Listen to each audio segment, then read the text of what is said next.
Hello, hello, bonjour à tous. Je suis en direct de mon petit jardin où on entend les petits oiseaux normalement derrière. Ça fait un bien fou et je reviens vous voir pour une toute nouvelle mission pour cette nouvelle semaine qui débute.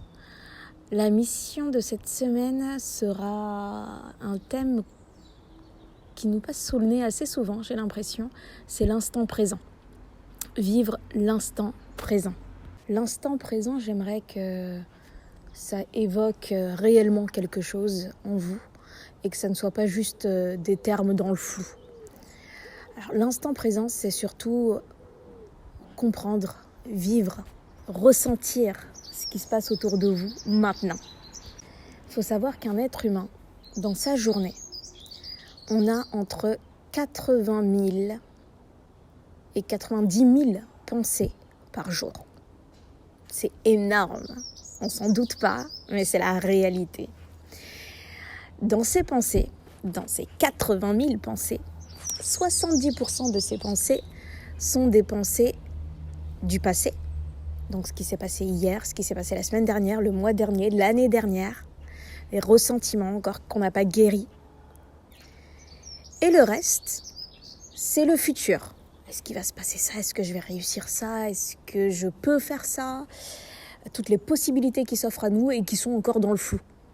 Donc en fait, on se bataille jour après jour avec notre passé dont on ne peut plus du tout avoir effet. Ça s'est passé, donc faut l'accepter.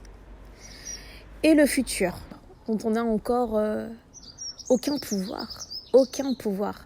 Et justement, le pouvoir, c'est l'instant présent. Parce que le futur peut se modifier, votre futur peut se modifier en fonction de ce que vous faites aujourd'hui. Et ça, c'est beau. Et si on arrivait à se concentrer davantage sur ce qu'on faisait aujourd'hui, sur ce qu'on ressentait aujourd'hui, on aurait effectivement un pouvoir sur le futur.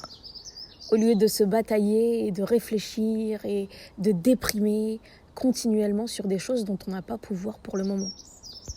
Donc pour vivre l'instant présent, on peut faire un petit exercice très simple.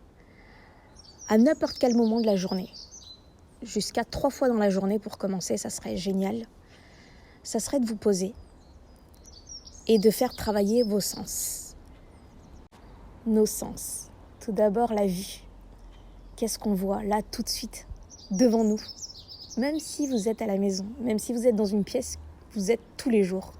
Il y a bien quelque chose que vous n'avez pas remarqué, que vous n'avez pas vu. Attardez-vous sur ces objets, sur ce qui vous entoure. Ensuite vient l'odorat. Qu'est-ce que vous sentez là tout de suite?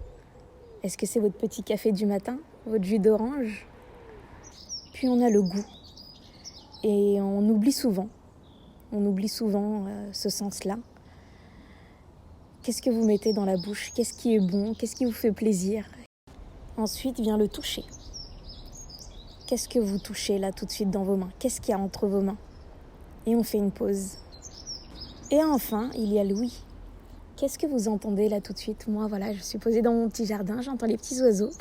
J'entends souvent des voitures qui passent, mais j'essaye de couper au moment où ils passent, pour pas que ça soit désagréable dans vos oreilles. Mais voilà, là, tout de suite, j'entends les oiseaux et c'est magnifique. Se concentrer sur le moment présent. Essayez de faire cet exercice au moins 3 fois dans la journée. Toute cette semaine, vous concentrez sur vos sens, à différents moments de la journée, pour faire une petite pause. Et cet exercice vous permettra de vivre l'instant présent, de faire une pause sur ce que vous êtes en train de vivre et pas de courir tout le temps. Là, on est dans une société, dans une génération où on est très très souvent dans le speed. On a 10 milliards de choses à faire, mais on peut et on doit se trouver du temps pour soi. Je vous souhaite de profiter pleinement des cadeaux de la vie de cette semaine, de sourire, de rayonner et de mettre autant de magie que vous pouvez dans votre vie et dans celle des autres. Je vous souhaite une excellente semaine, prenez bien soin de vous et à très vite.